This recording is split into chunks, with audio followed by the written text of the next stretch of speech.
Olá, notáveis, sejam muito bem-vindos a mais um Notável Cast, direto da IRSA 2024. O meu convidado agora é o professor Mauro Ghiseline. Professor, eu vou falar já no início do nosso podcast que há uns mais de 10 anos atrás, 2014, 2012, eu não lembro exatamente quando, você fazia umas lives que era pioneiro já. E eu lembro, se eu não me engano, pela Editora Forte, era isso? Isso, pela Forte. Isso, faz quanto tempo? Só pra eu... Isso aí, faz uns 12 anos, mais ou menos. Isso, né? 12 anos atrás. E eu ficava ligado, porque você fazia perguntas na sua live e você falava assim, ó, quem responder antes essa minha enquete, eu vou dar um livro assinado. E eu ficava preparado no computador. E aí quando você falava, a pergunta é... Eu digitava rápido. Olha só. E deixa eu te falar, eu tenho 2 livros seus assinados por você, porque você mandou lá na minha casa. Olha só. Porque naquela live eu tava ali escutando, ouvindo, aprendendo. E mais do que isso, inclusive, sendo rápido na resposta ali. Ganhei 2 livros seus, os 2 estão na minha prateleira. Boa, né, André? Puxa vida, é uma alegria muito grande. Na verdade, foi um projeto inovador, né, naquela época. A gente tinha a ideia de aproveitar, estava começando a transmissão, e então a gente tinha a ideia, né, de usar a TV Forte, né, desse programa. A gente levava convidados, fazia apresentação e divulgar a ciência do movimento, enfim. Foi uma ideia interessante. E depois aquilo resultou que nós temos no Sport TV, né, chamava Mundo Fitness, então nós fizemos, era um programa gravado, também assim com bate-papo, nós levávamos lá médicos, nutricionistas, fisioterapeutas, gravávamos, era uma ideia muito interessante para a época. A gente tinha um convidado... Que dia da semana? Isso entrava na Sport TV, entrava na TV fechada, né? Era gravado e rodava na Sport TV. Sport TV 2. E em vários horários, assim. Em vários horários, então exatamente. tinha. E era muito interessante porque a gente tinha assim, eu montei o programa, eu escrevi o programa, né? Nós tínhamos uma entrevista, um bate-papo, que hoje se chama podcast, né? A gente entrevistava, então, por exemplo, levava lá um especialista em joelho, né? Então era um cara craque de joelho. Então a gente batia um papo, uma conversa, depois eu dava uma dica treinando certo, aí eu entrava e gravava uma dica de exercício, treinando certo, e depois era patrocinado pela Rede Runner, né, que pagavam a conta junto com a TV. Aí depois tinha uma dica de uma aula da... Que legal.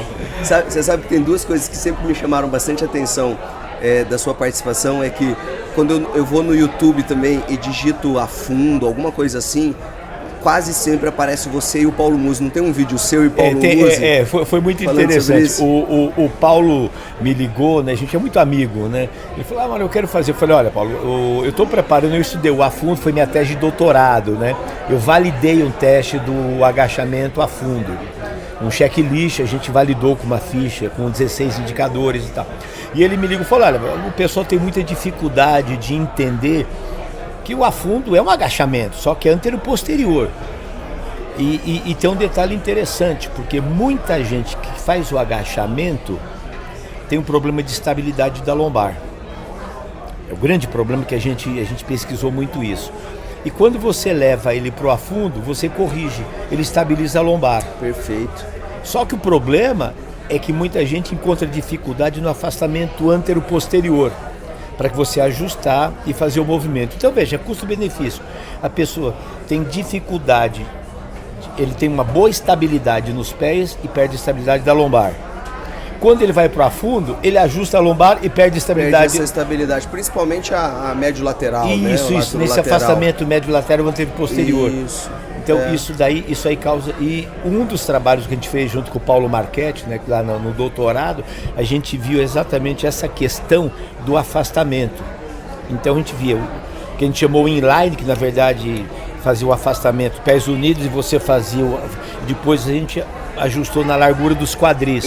Legal. Esse inline, exatamente, na distância, encostava os 2 pés e seguia na linha e ele à frente. E o FMS, eles usaram a do Liberto e do Gray Cook, eles usaram a terminologia o inline, que o inline, na verdade, isso era uma terminologia que era meu orientador, a gente respeitar, né? Porque na verdade o inline é um pé na frente e um atrás, é isso aqui, que é dificílimo.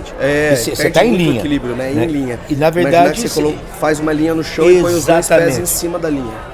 É o que muita gente treina, né, na academia, põe aquela fita, né, e a pessoa faz a passada. Isso. É um exercício difícil. Então com o Paulo, foi muito interessante, porque o Paulo tem uma visibilidade muito grande, né? Então tem sei lá quantos milhões de visuais tem esse vídeo, né?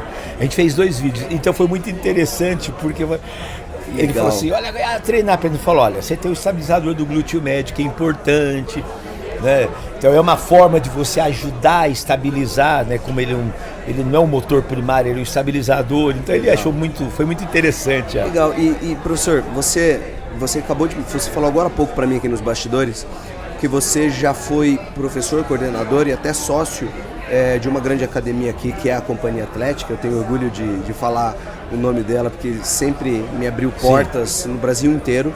E lá em Curitiba muito, aqui em São Paulo na Kansas, né, que foi exatamente onde eu faço um curso chamado Biomecânica Specialist. E você falou que começou, ou estava lá em 1980. 80 e quanto? 84, 85, né? Olha só, eu nasci em 84, né? E você já estava lá dando aula. André, cara, eu trabalho, é um orgulho falar com você. Eu tenho 57 anos de experiência. 57 de experiência na área. Na área. Eu comecei a trabalhar, eu já vi acontecer de tudo, né, André?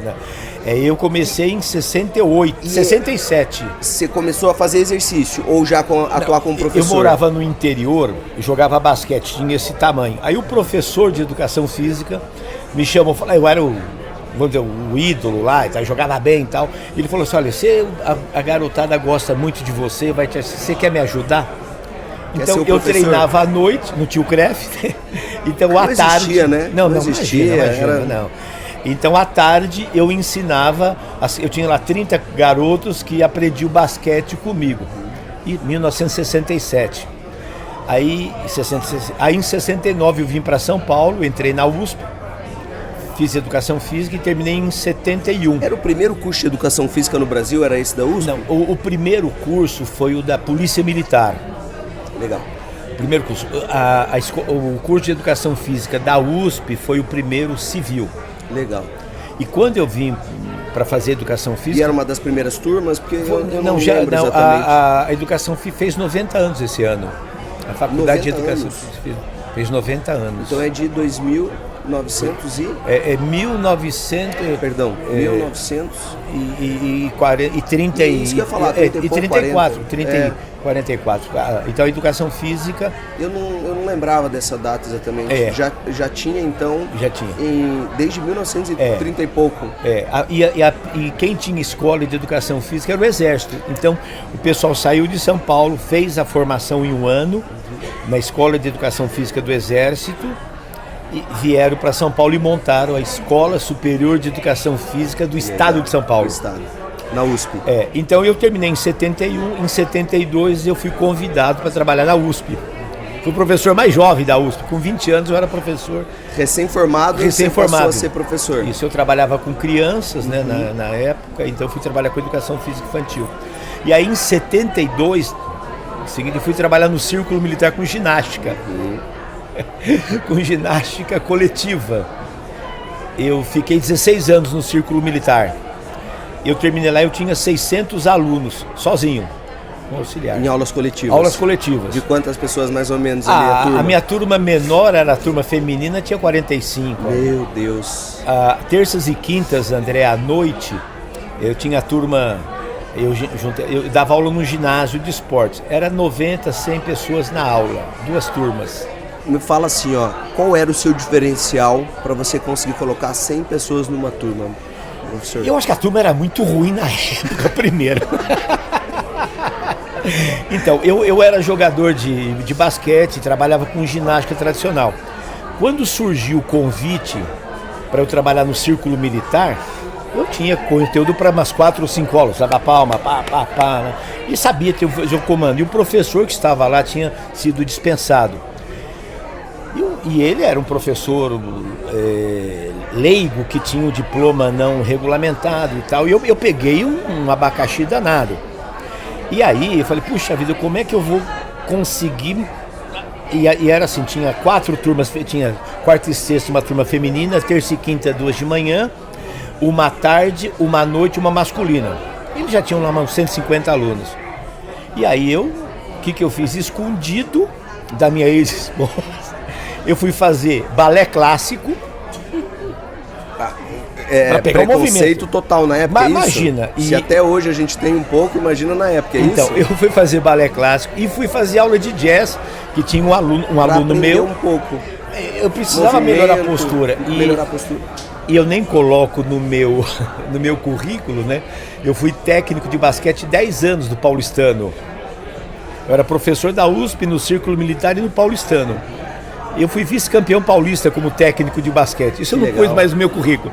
E no Paulistano, André, tinha uma professora... Quem foi entrevistado aqui comigo também ontem foi o Fernando Jäger, que foi um dos professores, que ele estava lá como também um dos treinadores do Paulistano. Do Paulistano, até pouco tempo, Então, e a Lia, né, que eu não a conhecia na época, eu frequentava o Paulistano, né? E tinha uma professora de ginástica feminina muito boa. Eu chegava lá antes do meu treino e ficava vendo a professora fazer as técnicas de movimento, de balanceado, Então isso daí foi me ajudando a entender. Então eu fui buscar na dança, no balé clássico. Eu fazia aula à tarde, tinha uma professora de balé clássico chamada Laura Danoso, no Círculo Militar. Falei, professora, preciso melhorar a minha postura. Oh, muito bem, vem aqui, você é um querido. E eu fazia baby class, André, eu e mais 15 meninas de 6 a 8 anos. Eu lá fazendo plié, relevé, na barra. Legal, cara, que história. Então eu precisava, aí isso foi me tornando, né? Que história boa. De diferente, né? Então isso eu fui encantado. E toda semana, André, tinha gente nova na minha aula. Veja, eu cheguei a ter... O Círculo Militar tinha 5 mil alunos. E você dava aula na quadra? Na quadra. Tanta gente, caber 100 pessoas? Era na quadra de quadra poliesportiva. E aí, por influência da dança, eu comecei a usar... Eu usava palma, pandeiro no início. E aí, pela influência do jazz, da dança, falei, pera um pouquinho. Acho que usar música vai ser uma boa ideia. Com certeza. Então, mandei comprar lá uma picape com 2 caixinhas. Tinha uma escoliose funcional de carregar os discos, né? Então eu pensei em usar os exercícios com música, que não tinha isso, né? Então, e aí você começou a implementar exercício com música? Com música junto com as técnicas. Você sabe que eu sou ruim de história, professor, e eu não lembro, uma das disciplinas que eu era ruim durante o colégio era história, então eu tenho uma certa dificuldade, porque agora eu tô pensando assim, pra mim quando eu falo assim, sei lá, né, antigamente a gente pensa em Jane Fonda e tal, é da sua época? Sim, o que acontece? Então eu trabalhava no clube e na universidade, as academias estavam começando. Academia em São Paulo, tinha as academias no Rio, as pequenas academias no Rio, a turma localizada tradicional no Rio, nas pequenas academias, e aí foi montada a Runner, uma academia de um ex-atleta meu de basquete. Ele estava começando, né? Aí me chamou, professor, eu estou com uma academia, tenho 123 alunos aqui, você não quer vir dar uma aula? Eu falei, puta, academia, de louco, academia. Eu era professor da USP, né? Academia é lugar de terra de ninguém. E eu estava indo estudar nos Estados Unidos, fazer um curso lá na BYU, depois eu ia para o Arizona, e eu sou muito amigo do Galarrui, do David Galarrui.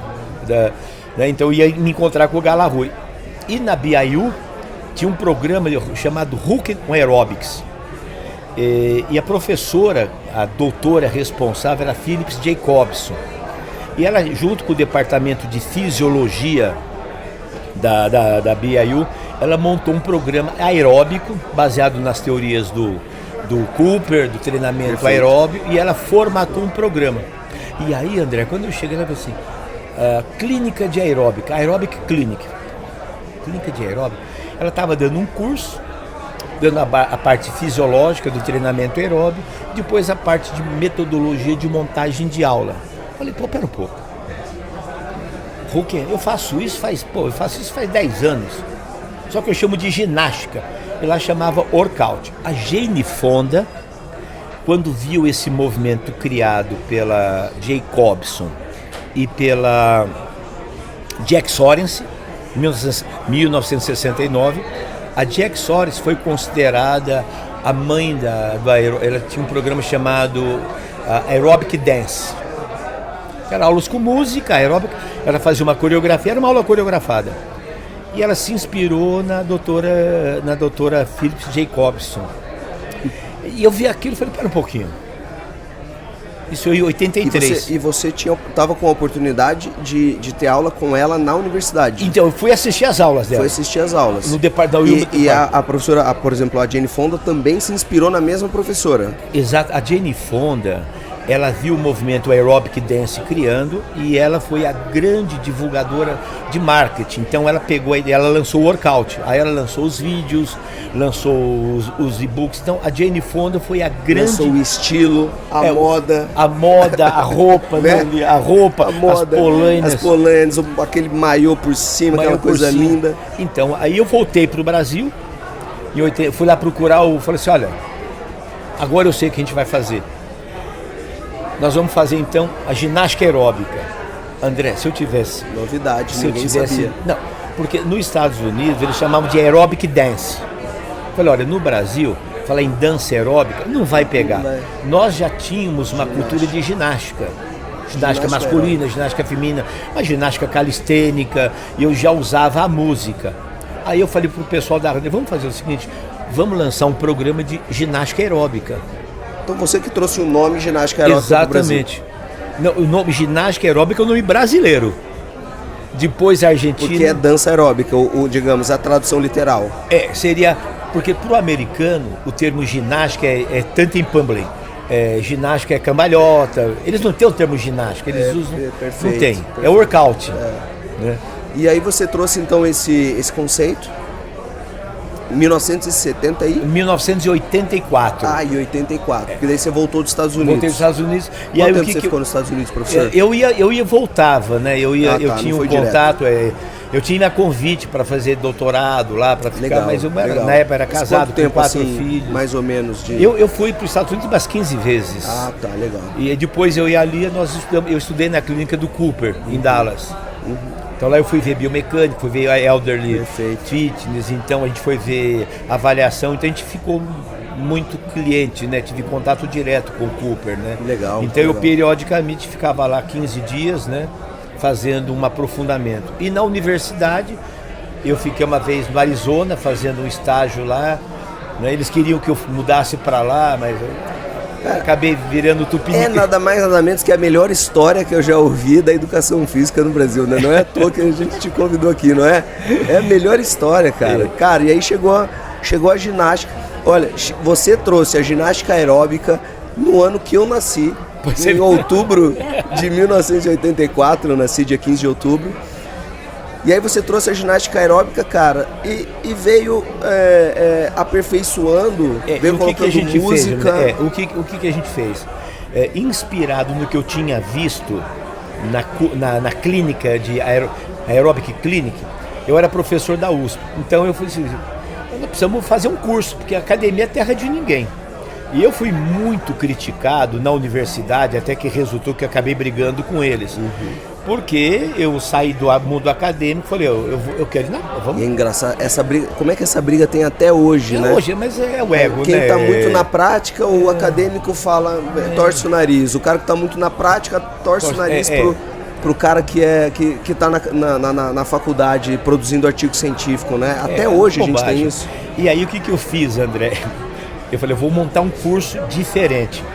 Eu chamei, não sei se você conhece, ele está aposentado, o Valdir Barbante. Claro. Uma referência, treinamento, foi preparador. Claro. A gente escreveu o livro junto, a gente começou a dar curso junto, depois eu chamei, Valdir, eu preciso de alguém para dar teoria do treinamento aplicado à ginástica aeróbica. Deixa comigo, ele é um puta craque. Falei, primeiro você vem fazer umas aulas comigo para você entender o princípio, que uma coisa é treinamento esportivo, outra é treinar 40, 50 mulheres, homens. Então, ele vinha fazer as aulas, né? Aí eu tinha um aluno que era formado em medicina e era meu aluno na USP, Dr. Khaled. Ele era médico e foi fazer educação física. Falei, Khaled, eu preciso que você fale sobre lesões.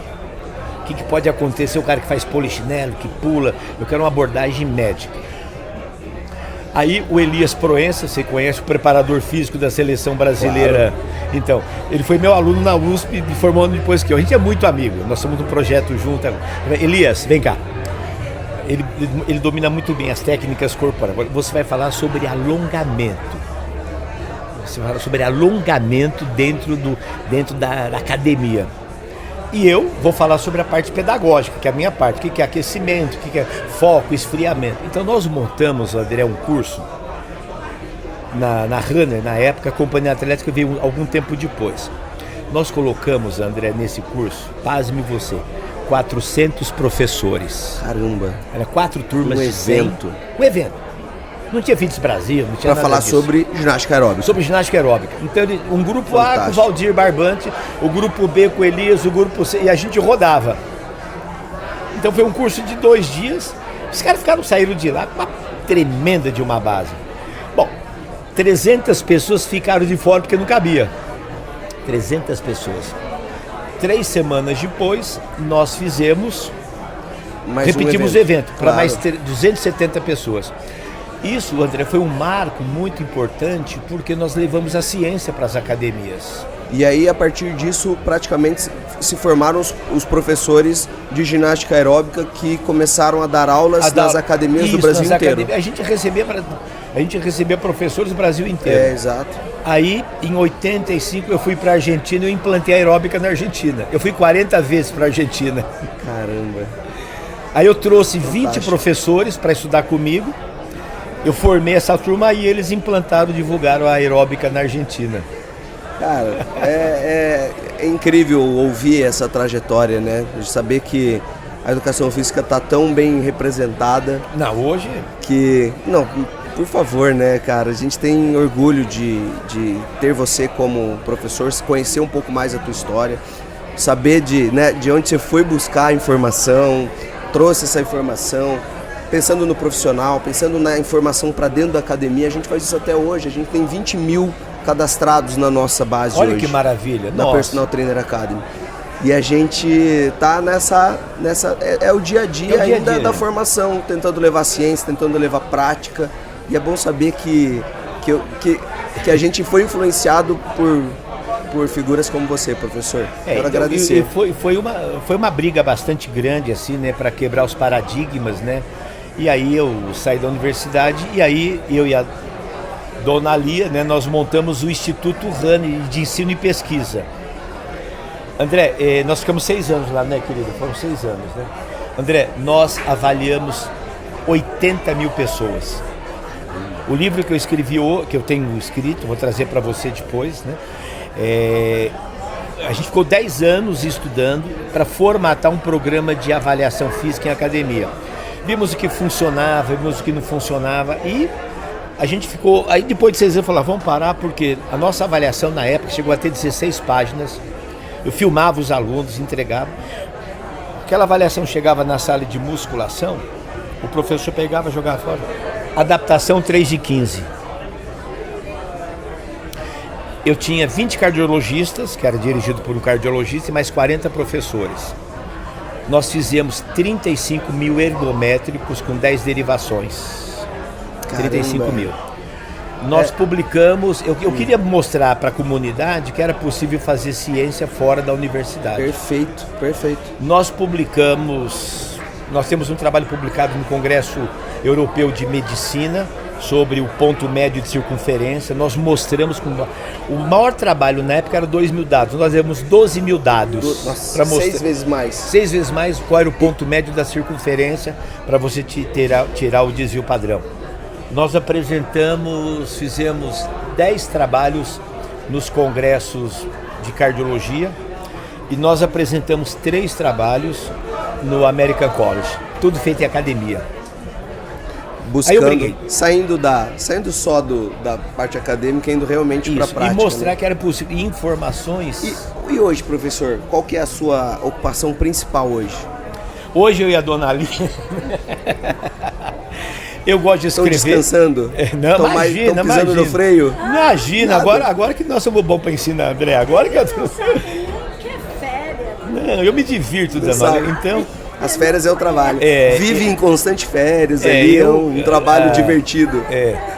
Nós criamos um programa há um tempo atrás, que a gente estava atrás de ajuda e tal. Nós criamos o Academia Prateada. Nós gravamos, eu e ela, na época da pandemia, nós gravamos 120 aulas. Nós temos 120 aulas gravadas para o público em casa. O público final. Legal. Sabe, para... Hã? Em casa. E buscando um público de uma idade específica. E a partir de 60, seria os 50, 60 anos. Sabe, o prateado. O prateado. Então esse projeto a gente trabalhou bastante, né? Então, mas aí a gente acabou guardando porque o meu sonho... O meu sonho era que esse programa fosse patrocinado e chegasse para aquele idoso que não pode ir na academia, que não tem quem leva, que tem em casa, que ele pudesse ser orientado, sabe? Que ele tivesse essa oportunidade.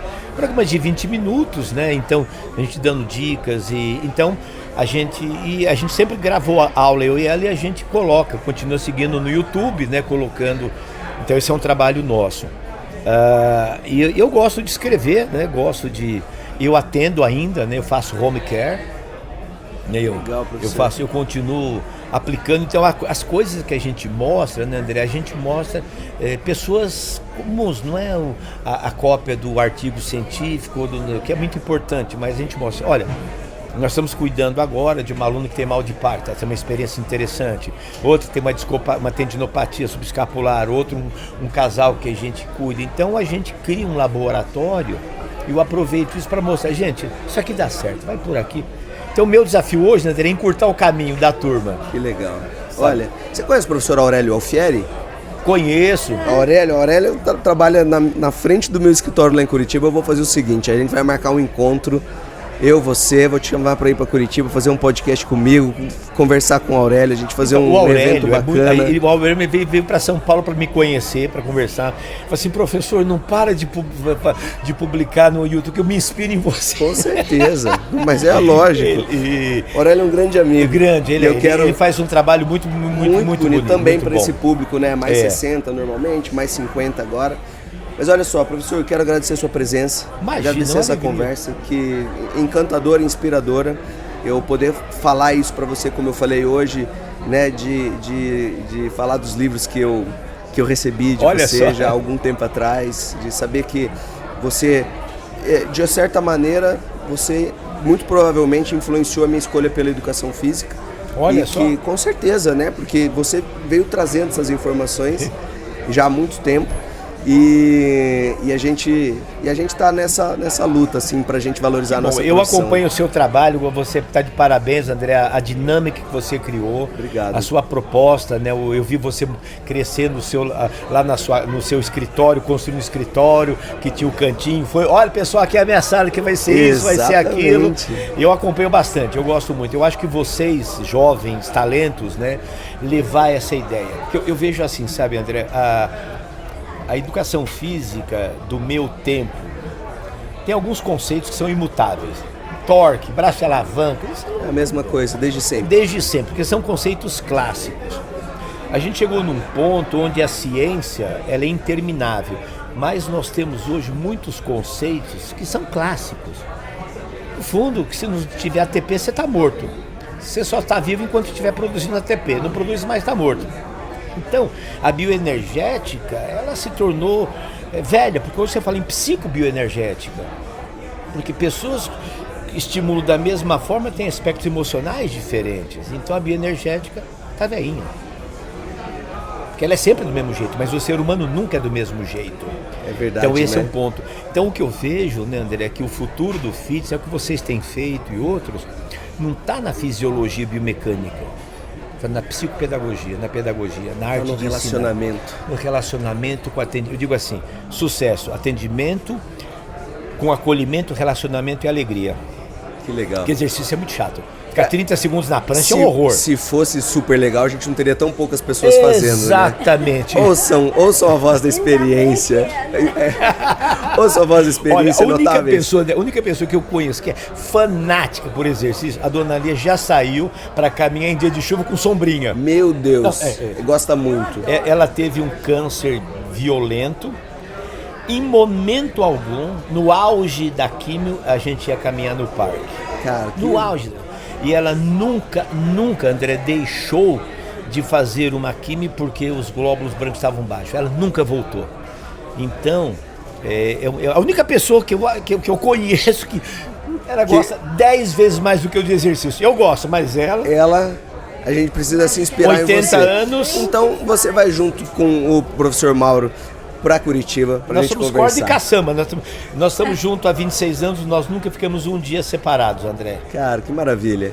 Ó, história inspiradora. Espero que eu possa também falar isso, eu e a Ju, que tá ali, minha esposa. Vocês vão, e a gente possa, por muitos anos também, ela é professora de educação física também, que a gente possa compartilhar com vocês por muitos anos. Obrigado a vocês dois por tanto que vocês já fizeram. Nossa, e parabéns. E espero... Tem dois fãs, eu adoro você lá. Olha, Varetinho, isso aqui não, olha. Espero reencontrá-los. Cara, que prazer saber que você me segue, que a gente tá nessa trajetória juntos.